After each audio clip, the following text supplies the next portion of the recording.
Pastor Fernando, eu estou aqui no Casar São Paulo, estou indígena, para ver se você apoia nesse projeto de Lucas, para nós atendimento nossa população indígena.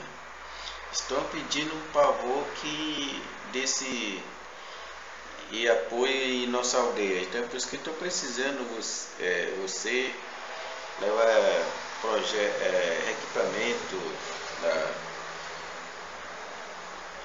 de ânimos, médicos, dentistas, para ver se precisa levar para a nossa aldeia.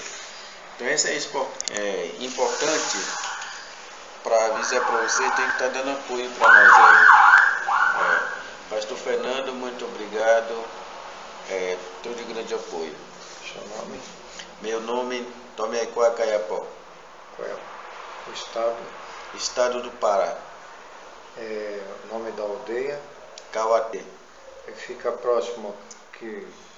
Minha aldeia fica mais próximo ao município de São Félix do Xingu, do Pará. São Félix do Xingu, do Pará.